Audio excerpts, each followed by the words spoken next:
Diary സയൻസുമായി ബന്ധപ്പെട്ട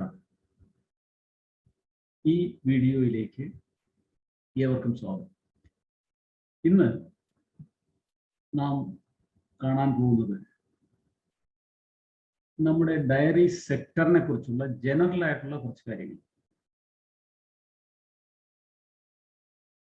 എന്താണ് ഈ മേഖലയുടെ അല്ലെങ്കിൽ ക്ഷീരമേഖലയുടെ അവസ്ഥ എന്താണ് എന്നുള്ളതിനെ കുറിച്ചാണ് ഇന്ന് നാം കാണാൻ പോകുന്നത്. നമുക്ക് സ്ലൈഡിലേക്ക് പോകാം. ലോകത്തിൽ ഏറ്റവും കൂടുതൽ പാൽ ഉൽപ്പാദിപ്പിച്ച് ഇന്ത്യ മഹാരാജ്യം ഒന്നാമതെത്തിയത് 1998-ലാണ്. അതിനെ തുടർന്ന് ഇന്ന് വരെ ഇന്ത്യയാണ് മിൽക്ക് പ്രൊഡക്ഷന്റെ കാര്യത്തിൽ number 1. So India is the largest milk producer in the world since 1998 എന്ന് നമുക്ക് പറയാം. അപ്പോ നമുക്ക് ധാരാളം കാലിസമ്പത്തിന്റെ കാര്യത്തിൽ നമ്മൾ മുന്നിലാണ്. എന്താണ് അതിന്റെ അവസ്ഥ എന്നുള്ളത് നമ്മൾ പിന്നീട് കാണുന്നത് ലൈഫ് സ്റ്റോക്ക് സെൻസസ് അതിനകത്ത് പറയും.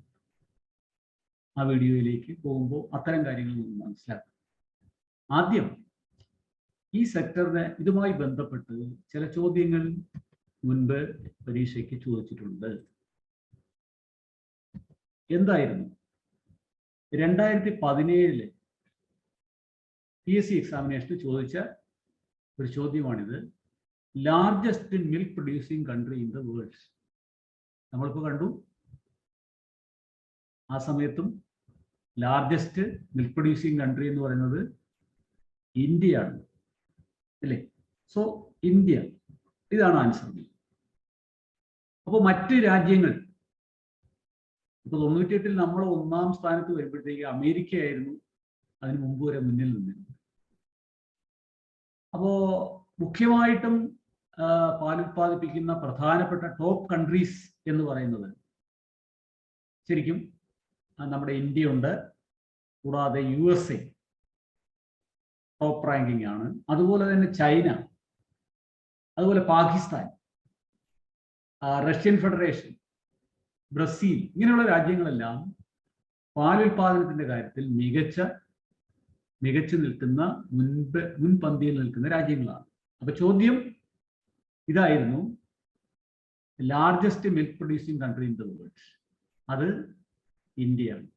അപ്പോൾ നമ്മൾ കൂടുതൽ വിശദാംശങ്ങളിലേക്ക് ഇതിനെക്കുറിച്ച് തന്നെ മനസ്സിലാക്കണം. ഏതൊക്കെ രാജ്യങ്ങളാണ് മുൻപന്തിയിൽ നിൽക്കുന്നത്, നമ്മുടെ ഇന്ത്യയുടെ പ്രൊഡക്ഷൻ എത്രയാണ്, ഇതിനെക്കുറിച്ചെല്ലാം കൂടുതൽ കാര്യങ്ങൾ നമ്മൾ മനസ്സിലാക്കേണ്ടിയിരിക്കുന്നു. അതുപോലെ തന്നെ നമ്മുടെ ഇന്ത്യയെ സംബന്ധിച്ചിടത്തോളം ഇന്ത്യയിൽ തന്നെ ഏറ്റവും കൂടുതൽ പാൽ ഉൽപ്പാദിപ്പിക്കുന്ന സംസ്ഥാനം, സ്റ്റേറ്റ് ഏതാണ് എന്നുള്ളത് 2020-ൽ നടന്ന ഡയറി ഫാം ഇൻസ്പെക്ടർ പരീക്ഷയ്ക്ക് ചോദിച്ച ചോദ്യമാണ്. The highest milk producing state in India is, answer കൊടുത്തിരുന്നത് ഉത്തർപ്രദേശ്, രാജസ്ഥാൻ, ആന്ധ്രാപ്രദേശ്, ഗുജറാത്ത്. ഈ സംസ്ഥാനങ്ങളുടെ പേരുകൾ. അപ്പൊ അന്നും ഇപ്പോഴും ഏറ്റവും കൂടുതൽ പാൽ ഉൽപ്പാദിപ്പിക്കുന്ന സംസ്ഥാനം എന്ന് പറയുന്നത് ഇന്ത്യയിലെ ഉത്തർപ്രദേശാണ്, UP ആണ് 1-ാം സ്ഥാനത്ത് ഇക്കാര്യത്തിൽ നിൽക്കുന്നത്. അപ്പൊ UPയോടൊപ്പം തന്നെ ഈ നേരത്തെ ലോകത്തിന്റെ കാര്യം പറഞ്ഞതുപോലെ തന്നെ ഇന്ത്യയിലെ മറ്റ് സ്റ്റേറ്റുകൾ മുൻപന്തിയിൽ നിൽക്കുന്ന, ഇതേപോലെ ഉത്തർപ്രദേശിന് തൊട്ട് പിന്നിൽ രാജസ്ഥാൻ വരുന്നുണ്ട്. അതുപോലെ തന്നെ മധ്യപ്രദേശ്, അതുപോലെ തന്നെ ആന്ധ്രാപ്രദേശ്, ഗുജറാത്ത്, ഈ സംസ്ഥാനങ്ങളെല്ലാം തൊട്ട് പിന്നിലായിട്ട് വരുന്നവരാണ് പാലുൽപാദനത്തിന്റെ കാര്യം. അപ്പോൾ അവരുടെ ഉൽപാദനം എത്രയാണ്, ആ കാര്യങ്ങളെല്ലാം നമുക്ക് പഠിക്കേണ്ടി വരും. മനസ്സിലായില്ലേ? അപ്പോൾ ഈ പാറ്റേണിലാണ് ഈ ഡയറി സെക്ടർ എന്ന് പറയുന്ന ഭാഗത്ത് നിന്ന് ചോദ്യങ്ങൾ വന്നിരിക്കുന്നത് എന്ന് നാം മനസ്സിലാക്കുക. അതുപോലെ തന്നെ കുറച്ചുകൂടെ കാര്യങ്ങൾ നമ്മൾ അറിഞ്ഞിരിക്കണം. Status of diary sector in India. അതിൽ ഇന്ത്യ ആദ്യം തന്നെ നമ്മൾ പഠിച്ചു കഴിഞ്ഞു. India is ranked first in milk production in the world.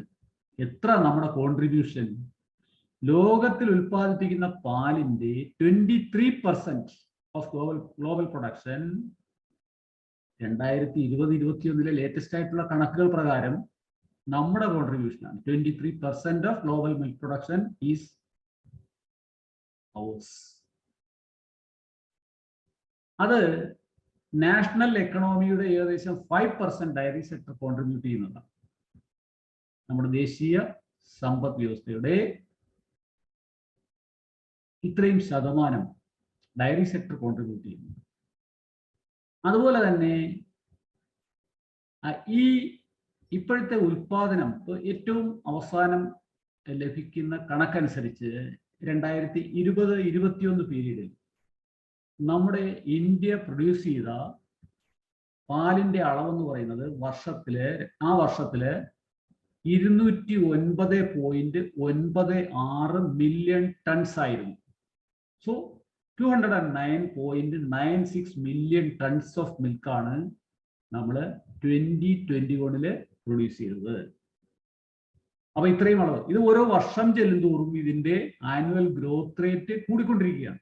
ചെറിയ നിരക്കിലല്ല, ഏറ്റവും ലേറ്റസ്റ്റ് ആയിട്ട് 6.2% ആനുവൽ ഗ്രോത്ത് റേറ്റ് മിൽക്ക് പ്രൊഡക്ഷന്റെ കാര്യത്തില്, ആനുവൽ ഗ്രോത്തിന്റെ കാര്യത്തിൽ ഉണ്ട്. ഈ ഡേറ്റകളെല്ലാം നമ്മൾ അറിഞ്ഞിരിക്കണം, പരീക്ഷയ്ക്ക് ചോദിക്കാവുന്നു. അതുപോലെ തന്നെ ഇത്രയും ഈ പറഞ്ഞ പ്രൊഡക്ഷന്റെ അടിസ്ഥാനത്തിൽ നമ്മുടെ all India per capita availability of milk എന്ന് പറയുന്നത്, ഇത് ഈ വർഷത്തെ പരിശോധിച്ചു കഴിഞ്ഞാൽ ആളോഹരി പാൽ ലഭ്യത, അതും നാം അറിഞ്ഞിരിക്കേണ്ടതാണ്. പരീക്ഷയ്ക്ക് സാധ്യതയുള്ള ഒന്നാണ്, ഒരു ചോദ്യമാണ്. അപ്പൊ അത് ഈ പീരീഡില് 427 ഗ്രാം പെർ ഡേ, ഒരു ദിവസം 427 ഗ്രാം ആളോഹരി പാൽ ലഭ്യത ഈ പറഞ്ഞ അളവിൽ വെച്ച് ഓരോ വ്യക്തിക്കും കിട്ടും. അതാണ് annual all India per capita availability of milk 427 gram per day. അതുപോലെ തന്നെ ഏറ്റവും ഉയർന്ന ഹയസ്റ്റ് പെർ ക്യാപിറ്റ അവൈലബിലിറ്റി എന്ന് പറയുന്നത് പഞ്ചാബിനാണ്. പഞ്ചാബിന്റെ പെർ ക്യാപിറ്റ അവൈലബിലിറ്റി നാഷണൽ ശരാശരിയെക്കാളും കൂടുതലാണ്. അവിടുത്തേത് എത്രയാണ്? 1221 ഗ്രാം പെർ ഡേ. ഇതാണ് ഇവിടുത്തെ ഈ സ്റ്റേറ്റിന്റെ പ്രത്യേകത. മനസ്സിലായി? അപ്പോൾ അവിടെ സങ്കര ഇനങ്ങളുമൊക്കെ നമ്മുടെ കേരളത്തെ പോലെ തന്നെ സങ്കര വർഗം പശുക്കൾ കൂടുതലായിട്ട് ഉള്ള ഒരു സംസ്ഥാനമാണ് പഞ്ചാബ് എന്നത്. അപ്പോൾ ഈ കാര്യങ്ങൾ നമ്മൾ എക്സാമിനേഷനുമായിട്ട് ബന്ധപ്പെട്ട്, ഡയറി ഫാം ഇൻസ്ട്രക്ടേഴ്സിന്റെ എക്സാമിനേഷനുമായിട്ട് ബന്ധപ്പെട്ട് ഈ പോയിന്റുകൾ നമ്മൾ തീർച്ചയായിട്ടും അറിഞ്ഞുകൊണ്ട് വേണം പരീക്ഷ എഴുതുന്നതിന് ശരിയായിട്ട്. ഇനിയും കൂടുതൽ വിവരങ്ങൾ ഈ ഡയറി സെക്ടറുമായിട്ട് ബന്ധപ്പെട്ട് പറയാനുണ്ട്. അത്തരം കാര്യങ്ങളെക്കുറിച്ച് കൂടുതലായിട്ട് നിങ്ങൾക്ക് അറിയാവുന്നതാണ്. ഈ ചെറിയ എപ്പിസോഡ് ഇവിടെ അവസാനിക്കുകയാണ്. നന്ദി.